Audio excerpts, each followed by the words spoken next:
there's a lot of economics that go on behind it and classism essentially. And I think it's deeply embedded in a lot of aspects of our society. So I think that's why my mom got shamed because it's like, how dare you put ice in wine? And like, this is a wine that's expensive and it's coveted, and you can't water it down, and it should be served at a certain temperature and things like that. So it's a complicated problem. I don't know how we like unwind this problem or like change the perception. What I do think is we are seeing a younger generation, like Gen Z, who doesn't really care about ascending a corporate ladder or even like like they're not as interested, it seems, in performative politics. And I think wine for a very long time was this performative like way of saying, well, I belong in this space because I drink really good wine. You know what I'm saying? A lot to pick apart there.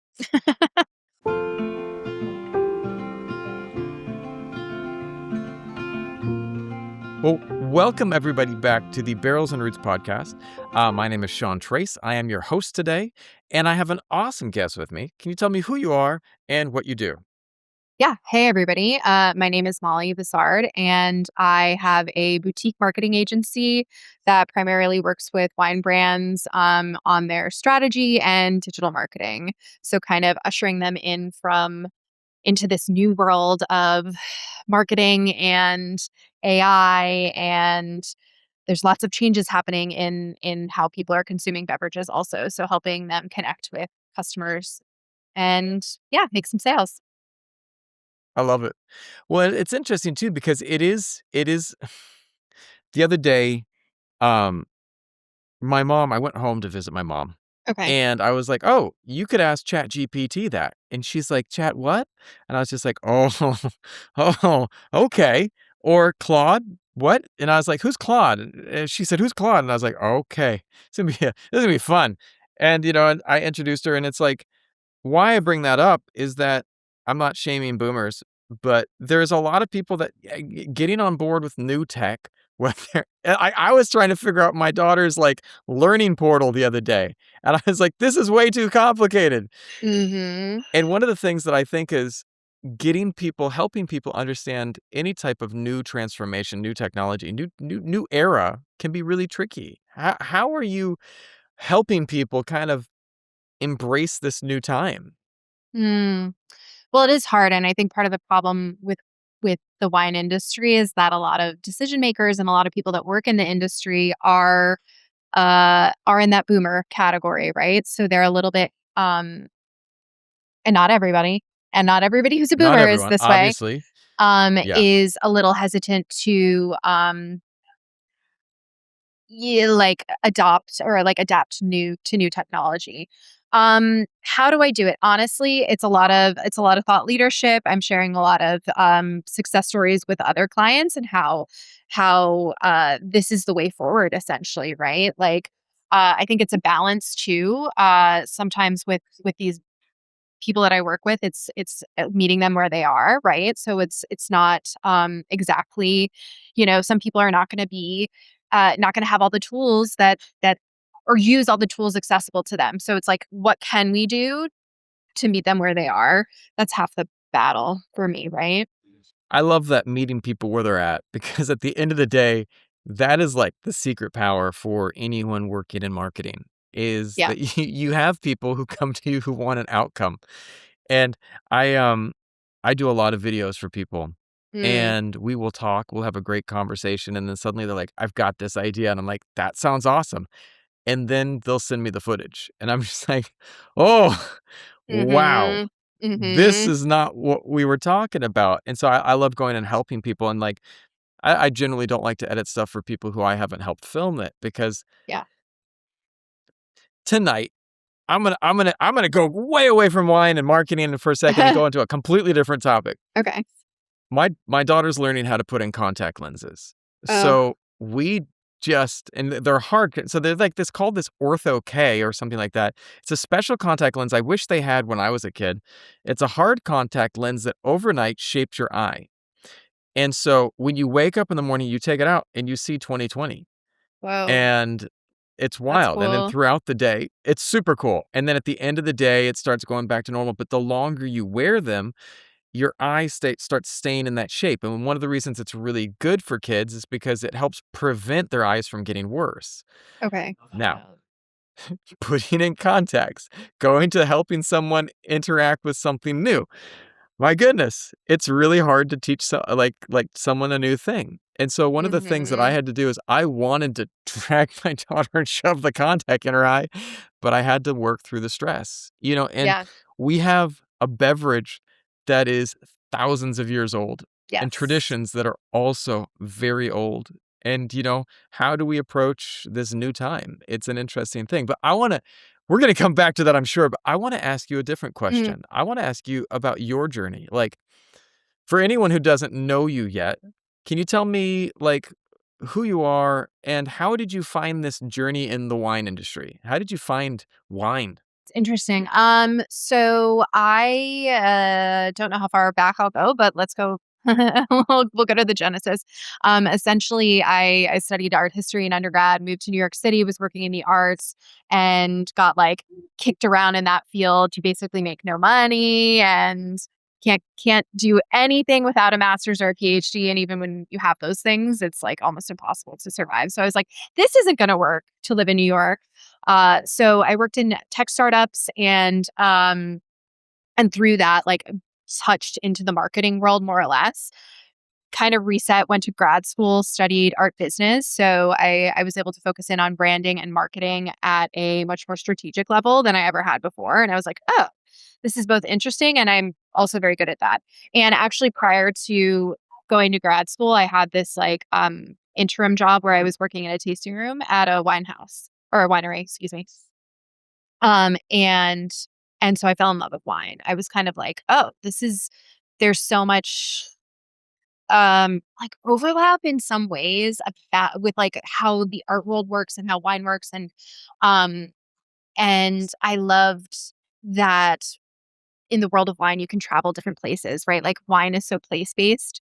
And so in my head, whenever I'm drinking wine, it's like I'm in this place. And travel's been a huge aspect of my life as well. I'm actually joining you from Italy. I live in Italy now.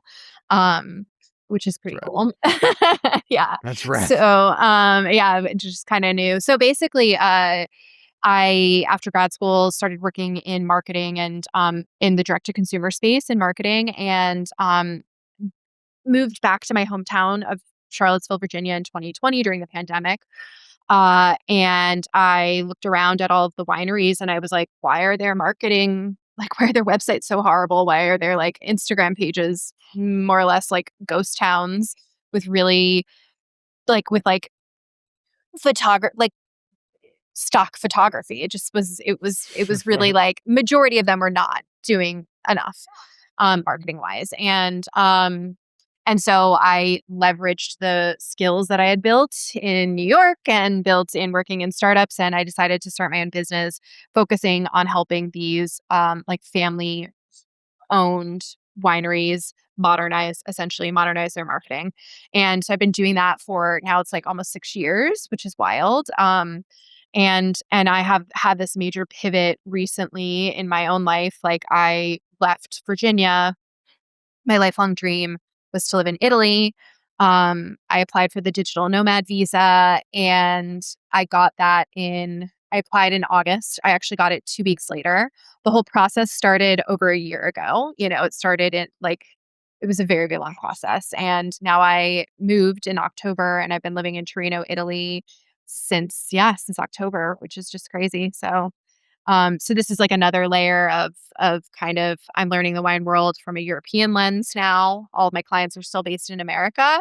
But it's just interesting to see like culturally how things are different here, and how that's impacted wine and marketing and yeah, we could talk about that if you have any other questions. It's a little off track, but No, there's so many great questions, but I wanted to know, like, I always do my research on people, and I love reading what they post and things like that, and I read one story that you had about your mom getting shamed for putting ice in her Merlot, and Yeah, her I Merlot wanted to ask about. slushies is what we call them.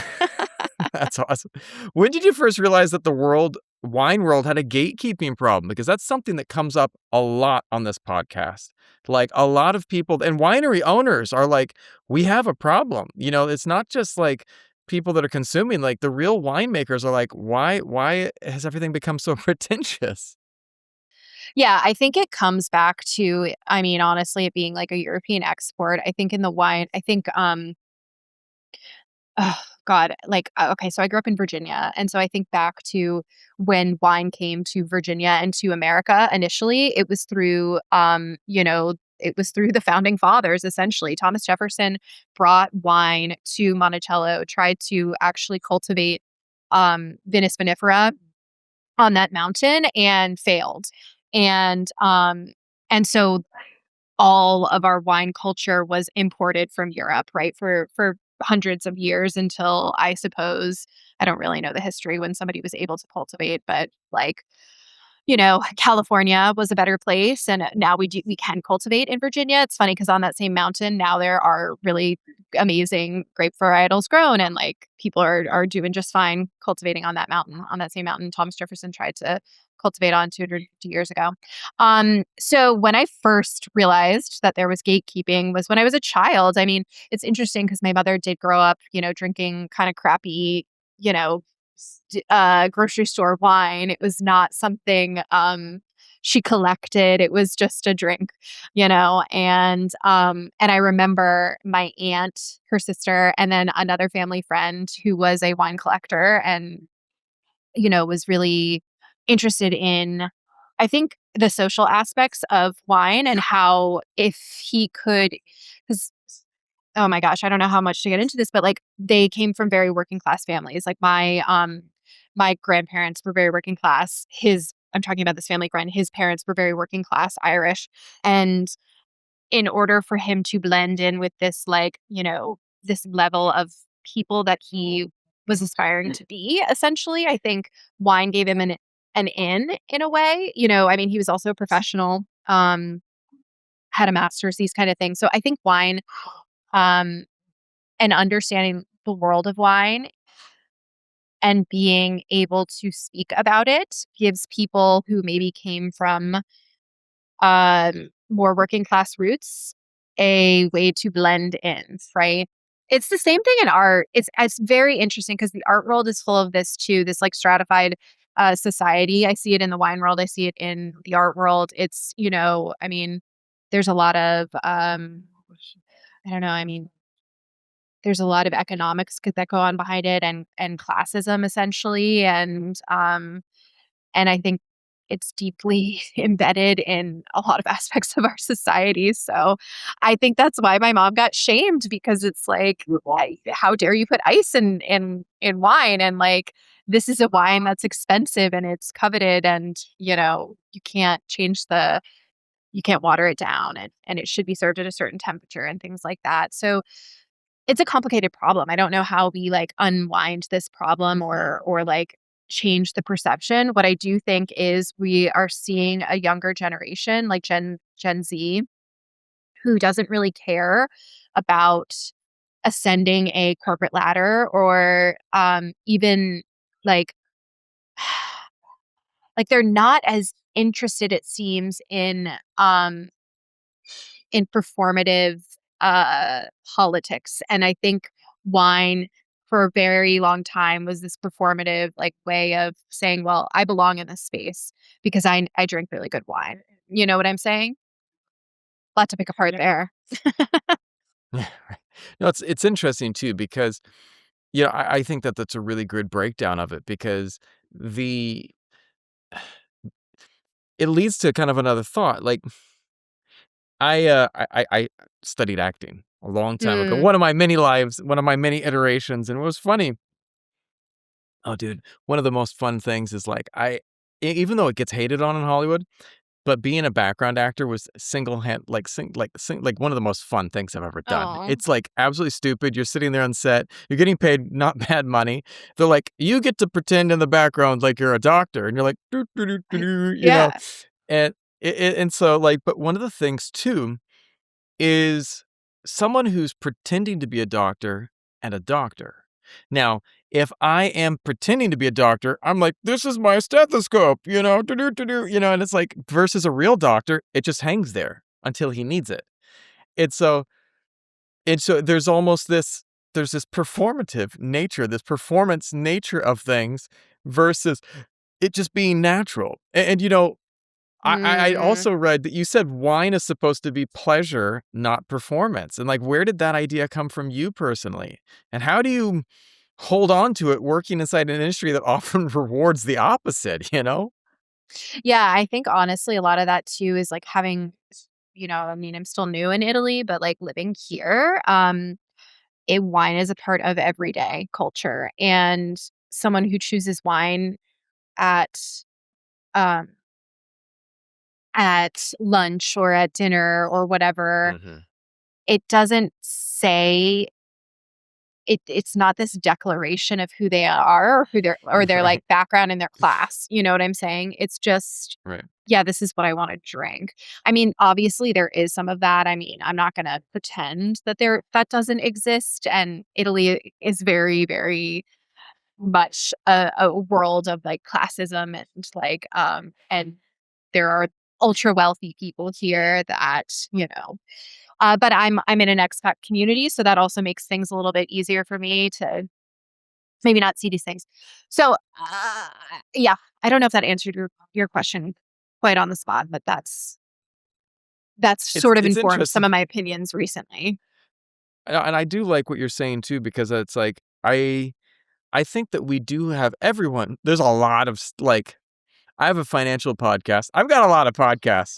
I But will joke about that. I got 5 podcasts that all have a different thing and different purpose, but I like them when I post, 10 episodes a week of my podcast, and so it's busy. But one of the things that I find that in my financial podcast, people talk a lot about keeping up with the Joneses and all that, sure, yeah. and like one of the things too that I think that wine, expensive watches, different things, they came to be this place of like status versus one of the reasons I loved I my uncle had this amazing Omega watch, and Mm, he loved it, not because it was expensive, because it was really good. It worked really, really well. It was accurate. He was beating it up. He was an MD, and he was like, doing all of his work, and then he'd come home and it was just in great shape. It took all this beating. And it was something that was like because there was a reason behind it. And like I love it when um it's interesting too because getting people to understand the taste of wine. I have a bunch of Gen Z team members, and I mm. busted out a nice wine. I was like, "Oh, this is one of the wines I got gifted for Barrels and Roots." And someone gave me this. We're having the year-end party. Let's open it up. And my whole Gen Z team was so excited. They're like, "Oh, nice expensive wine." And they tasted it. They're like, "What is this?" And they just were like, I don't like the flavor. I don't like the taste." Let me guess, it was a And big, and bold it's tannic red. 100%, 100%, it Yeah, was a big bold tannic exactly. red, This you generation know? doesn't really appreciate that. And everybody wants to say they just need to mature into it, and your taste buds do change, I'll give you that, Yeah, like, my taste buds have changed, but the funny thing is my taste buds have changed in the other direction. I don't I used to s I started with drinking red, probably because, again, I was like, if you think about me, I was surrounded by a lot of wealthy art world, like, elites, and so I thought in order to fit in, let me drink what they're drinking or let me drink what's the most coveted thing, right? As I started to get more comfortable with myself, I started to drink things that I actually liked. And I think with Gen Z, there is, again, that pretense isn't there. They don't care as much yeah, about what other people think. And society is shifting a lot where it's like, but it is interesting. I think flavor is a huge thing. I wrote a piece about this. I think on LinkedIn. It's funny because I do write a lot of like think pieces on both LinkedIn and I have a Substack. And I talked about the flavor problem essentially, right? Like tannins, people. it's hard for people to really appreciate what the wine world covets as the best in wine. Right? I think that we gotta make space for people to enjoy wine. I always loved reds, but, the last party I went to was a year-end party with my wife for Mm, some of the work that she was doing, and, man, I was never like I'm not a champagne person, I'm not a bubbly person, but god damn, they had some good bubbles, and yeah. I just drank bubbles the whole night, and I was just like, how can I, like, not know that bubbles were so amazing? I grew up around wine, but I grew up in the Napa Valley where everyone Mhm. was like, "You want a good bottle of wine? Here's your cab," and it's, like, so tannic that your, like, socks are flying off, but it was like, it grows on you if you drink it all the time, but Right. yet, it doesn't mean that your taste that we have this idea that, like, if you like fine wine, it has to be this. Well, what about all the wonderful whites? What about all of Mhm. the varietals? Like, for me, I'm a huge fan of Pinot, and, coming from Napa, like, I was drinking Sonoma wines all the time because Yeah. it was more mellow. It was something I could get my hands or, my head around. It's easier, and I think, like, that's the other thing, it's the occasion, like, I talk a lot about this, I'm involved in a wine club here that's like, I'm involved in a international women's club, and, like, part of that is a wine club, and so we're always drinking and trying new wines, and it's just interesting because, like, if we do a red wine night, I can have, like, a glass, more or less a glass of red wine, otherwise I'm gonna have a headache, and, even the good quality stuff, I'm in Italy, it's all good quality, but yeah, there's so much more to appreciate, um, than just a big, bold Kappa, like Napa Right. Cab. There's so much Right? more in the world of wine, and I think occasion-wise, so this is what I was getting at, like, for me personally, and I don't know, I think this is also old school a bit, um, because anybody who isn't in the wine world doesn't quite understand the concept of matching a wine to a meal. This is an interesting thing. I Mhm. went out to dinner recently with someone who more or less just drinks beer and doesn't like the taste of wine, okay? And we ate a steak, and I think I started the night, I don't know if we had, like, an appetizer or something. I started the night with a sparkling wine or something really light, right? Maybe we had cheese, sparkling wine, okay? So I'm, like, explaining how that I'm gonna switch it to a red wine when we have our steak, and he's like, "I don't understand this. Like, what do you mean?" Because, like, how do you pair, a wine to a meal?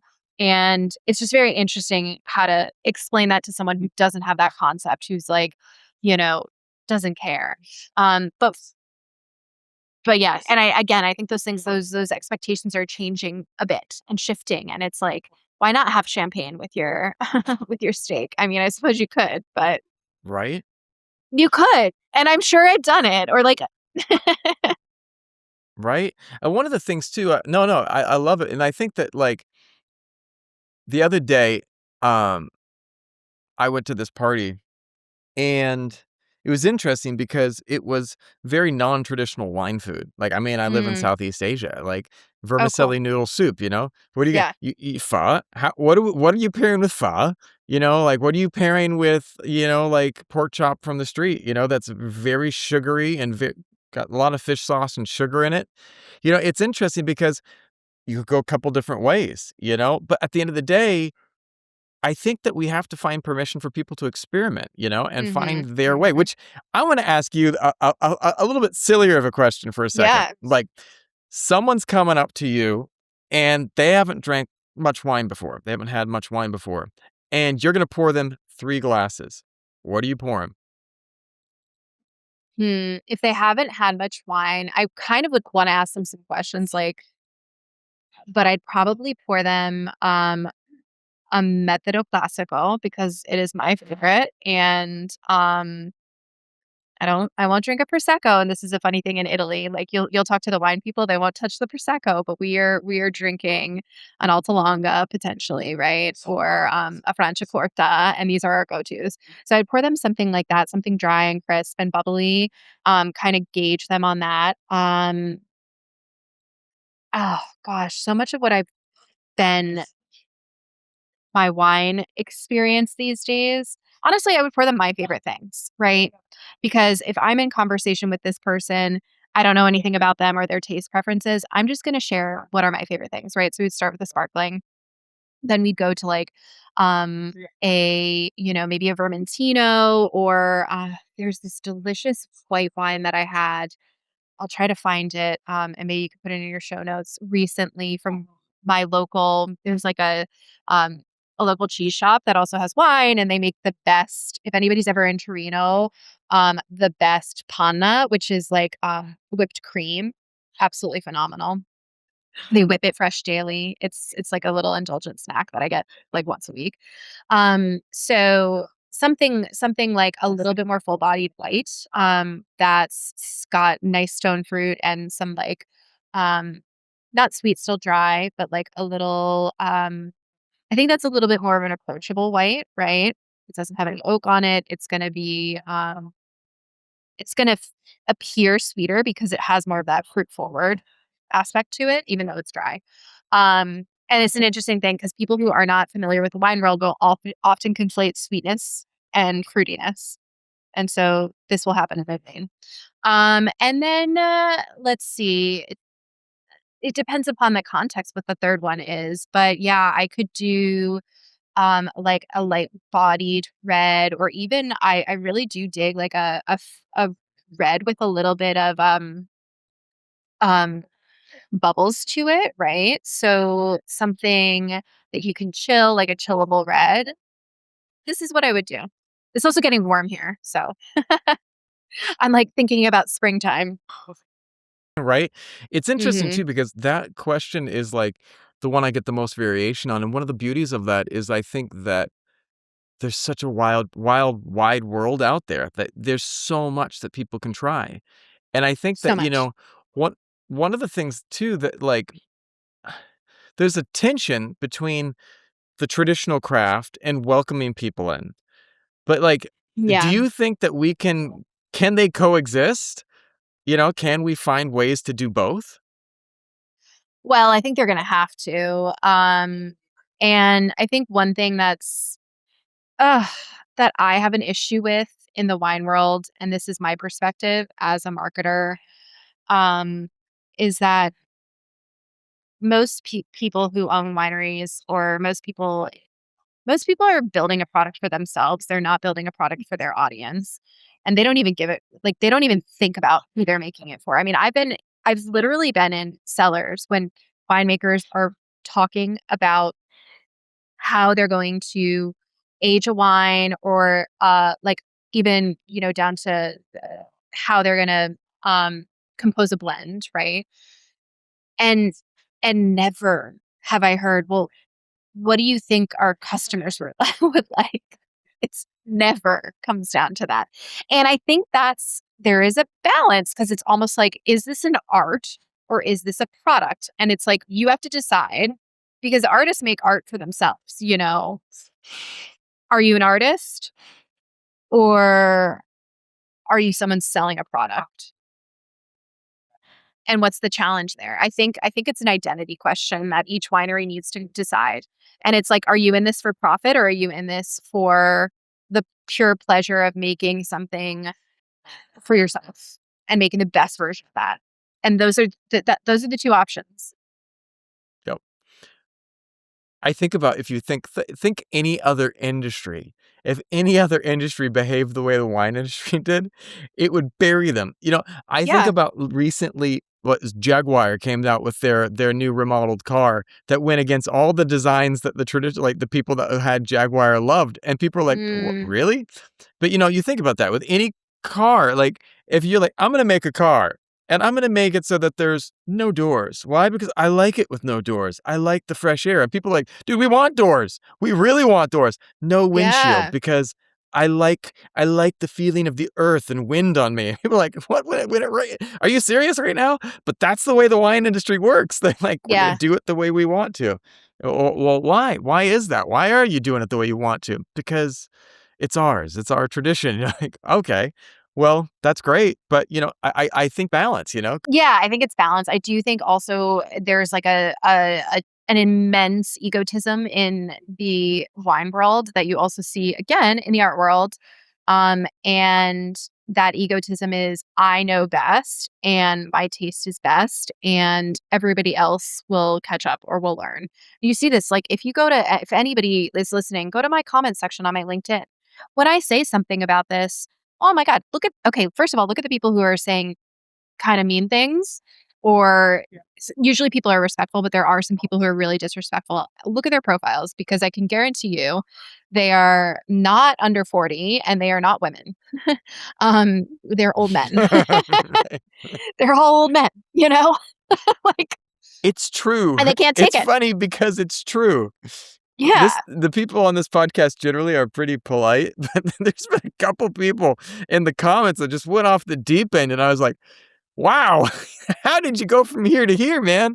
And they're just like, it's really funny, like, and they generally do fit a type of category, but it's interesting too because, you know, one of the things too, I remember, there was a great video online this week, Mm, and normally the internet is full of some weird, horrible people, especially on Instagram. I watch Instagram mm, comments are a place I go to sit there just at the end of my day and go, "Dear Lord, at least my life's not that bad right now."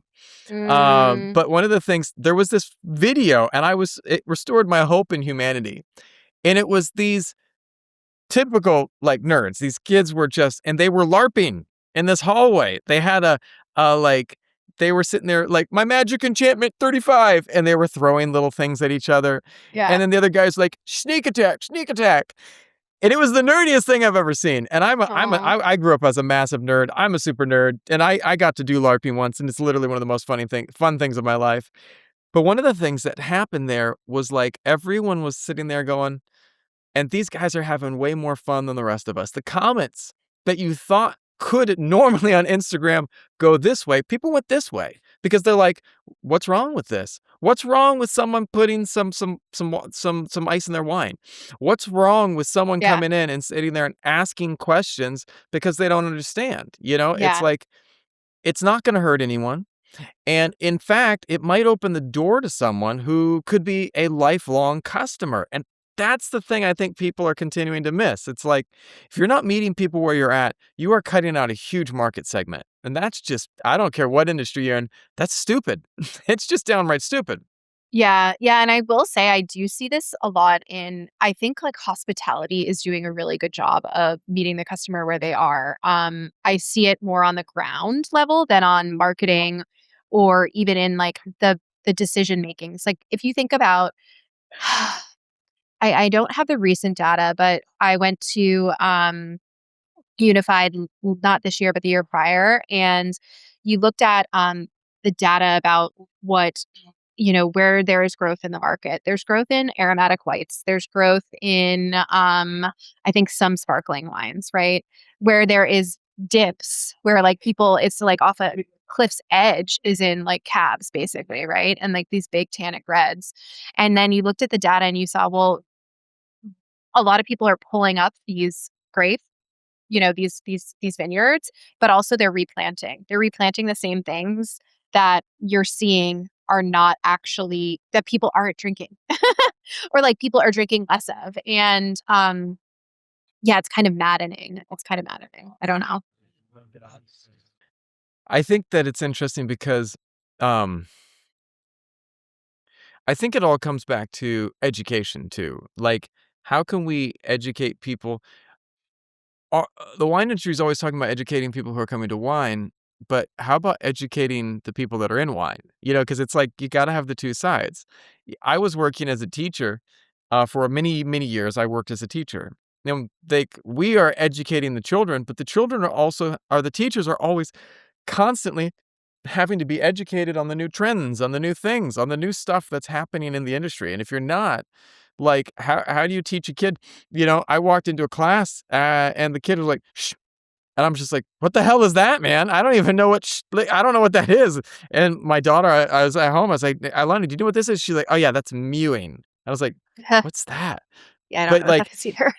These kids have like a whole it's new good that like you don't. they're crazy. It's good that you don't. But the thing is it's like, when I make kids content, because I have my daughter Ailani's Little World, which is content that is all about learning and education for that demographic. If I want to sell to them, which is essentially what, getting them to watch our YouTube is, you have to understand the market. You have to figure out what language they're speaking. And I want to ask you this, like, what does good wine education actually look like? I mean, not just the lecture version, but like the kind that makes someone feel welcome instead of tested? Yeah, I think, not even calling it education, I think, like, call it a conversation. I think so much wine education is, like, boring. It needs to be a conversation. You need to talk about taste. It needs to be a lot more casual. I think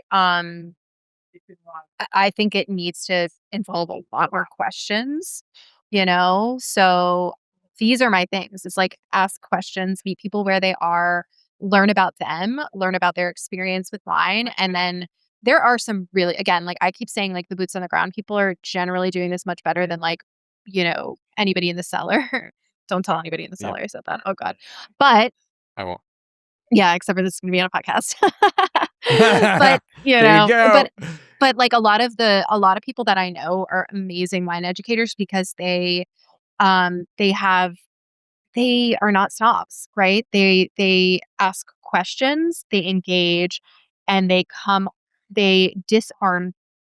And I see there's so many of my friends that are sommeliers that are very charismatic and they are able to disarm people and make people feel comfortable. And that is someone who's so good at their job. And I just don't know. I think it's like, how do you bring that energy into your brand, into your marketing, into your social media presence? There's ways to do that. And that's how it works with clients and, like strategy around how we make this accessible you know, beyond your staff and your training and how you're having them talk to people.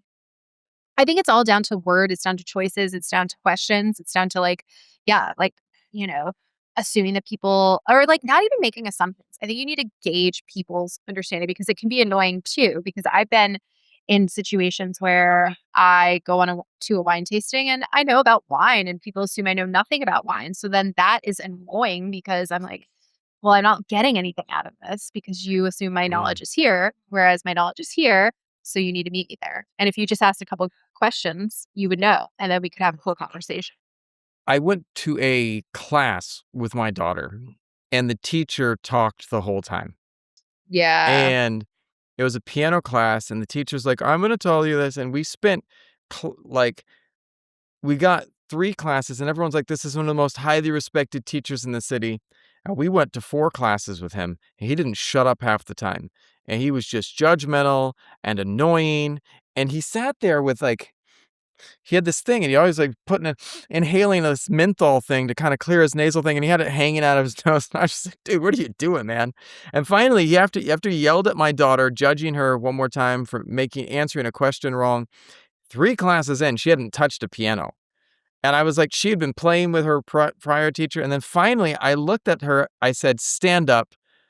We're leaving right now."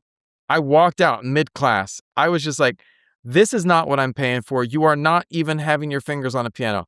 We found a piano teacher the next day, came in, got her hands on a piano, and has been making her play ever since, and she's so good now. But it was the like, I hate the people who sit there and talk, and I think that Yes. exactly, like, people there's a difference between explaining and letting people experience wine. I would love a wine class that I walk into the room and they got 25 glasses in front of me, Yes. and they're like, "Try them all." And I'm just like, "Don't mind if I do." And I try them, sip, taste, spit, whatever, and then get to the point where I'm like, "I like that. Okay, now here's the real question. Now here's what a really good teacher does.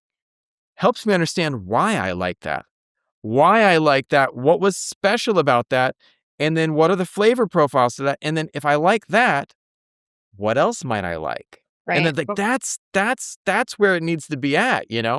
We're preaching to people, but let them try the wine. Yeah, one of my big I wrote a piece about like wineries. Are you listening or lecturing? This is over a year ago when I went to Napa. and it was like mic drop moment, went super viral. Yeah, it's that's one of the big issues, and it's like it's also boring. If I have to sit through and like when you're drinking, you kind of want to be social, and like let's remember that drinking is a social. Like this is the other thing. I think the wine industry and like a lot of what's happening in the U.S. is like I think a lot of the barriers in the U.S. are that people are socializing less, and Yeah, that's not happening here. right? I literally moved to Italy and I've never been more social in my life. This week I had to be like, I can't. I have to say no.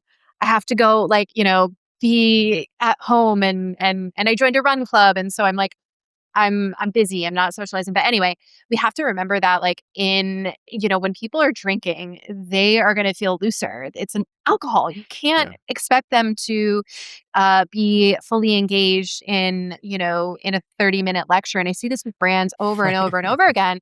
And it's funny because I actually don't even think that creates what you think it's going to create, which is like loyalty or respect or like a good like I think in order for you to connect with someone, you need to like create a relationship instead of just like, oh, this is people don't care really. They don't at the end of the day, they don't actually really care how you made the wine. They want to hear your story. They want to hear how you became a winemaker. They want to hear like, what your childhood was like, how you got into wine. This is the humanity of it. They don't care if you barrel aged it, what kind of oak you did, and like they just don't care.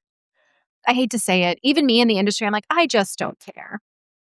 I remember my first wine tasting experience in Napa. I went to this one place.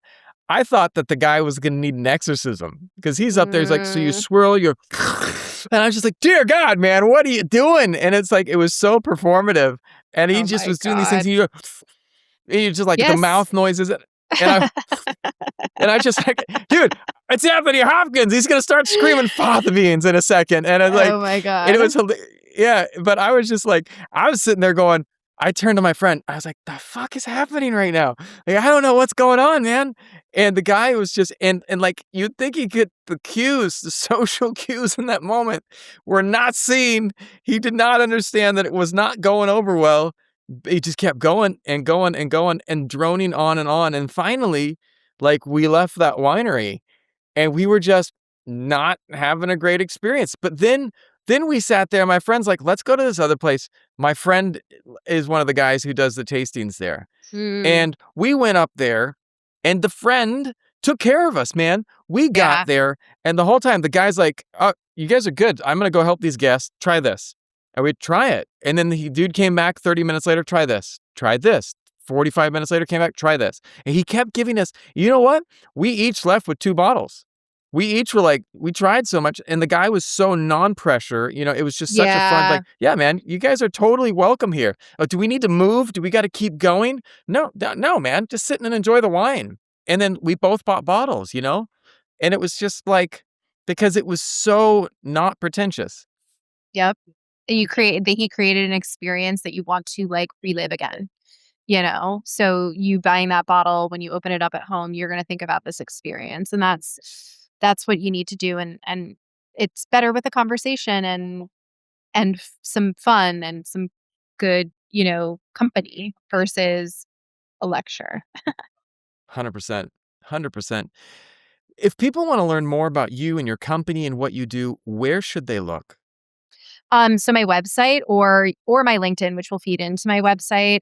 So my company is called Bread and Butter Digital Marketing, and I'm sure you'll link it wherever, yeah, in the show notes. And then if you would like to engage with me on LinkedIn, which is where I'm pretty active, you can find me at Molly Bossardt. Just I write everything under my personal uh name and personal account. So I do some contact have some contact information there as well. And if they'd like to book a call, if they are a winery that's listening and they want to modernize or like think that their marketing maybe needs a different strategy to connect with a younger audience or connect with, a different audience, or if they're launching a business and a brand. I do a lot of strategy work to help wineries nail down their communications and we do some technical stuff too. So yeah.